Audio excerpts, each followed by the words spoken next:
In this video, we will be presenting the copy function in the portal.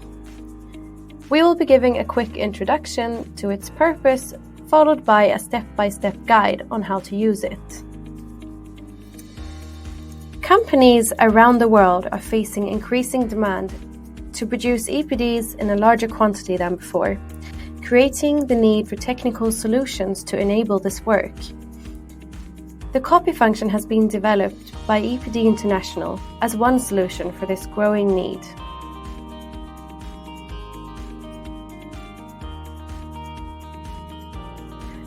We will now go through the copy function step by step.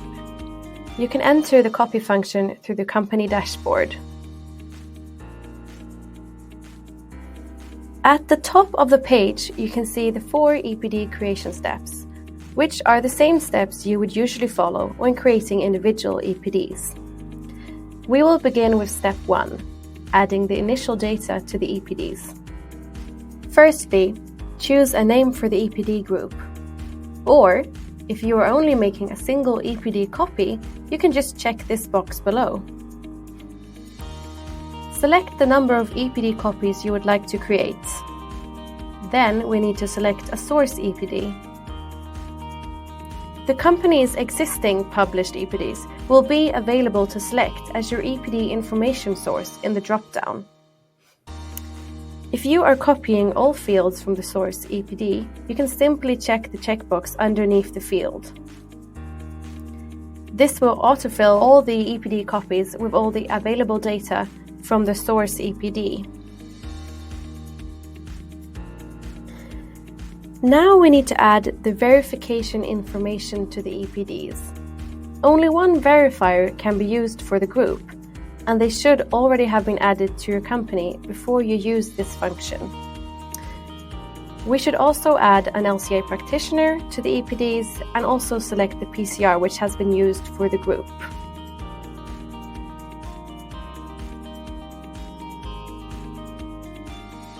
In the fields Product Information and Information for Machine-Readable EPDs, you can select which information from the source EPD that should be included in the copies. Once you are done with step 1, we proceed to submit the data.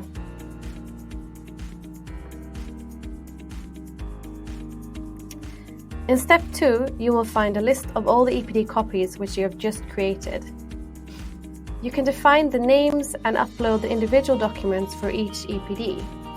The icon to the left on each row will indicate if you have mandatory fields left to fill out in the EPDs.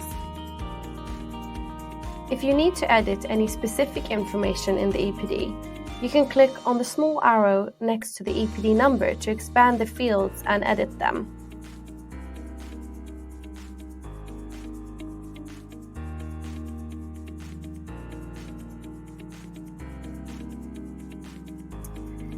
You have the option to unlink or delete an EPD from the group if you click on 3 dots on the right.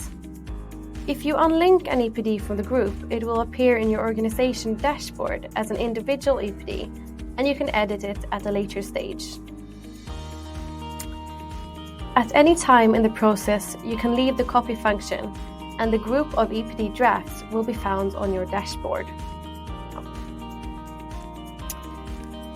Once you have finished editing all the EPDs and feel ready to proceed to the next step, you can send the full group of EPDs to your verifier by clicking on Start Verification. The verifier can upload verification documents in step 3 for each EPD. The EPDs can then be accepted or declined individually or as a group. Once you have been notified that the group has been approved by your verifier, you can enter the portal again to publish the EPDs. The group will appear with the status verified in your dashboard. Enter the copy view by clicking the card and proceed to step 4. Scroll down to the service agreement and check the box to agree.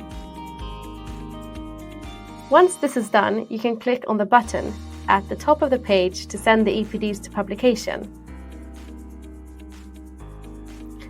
The Secretariat will be notified that the group of EPDs is ready to be published and handle the request. Thank you for watching this introduction video made by EPD International. Have a nice day!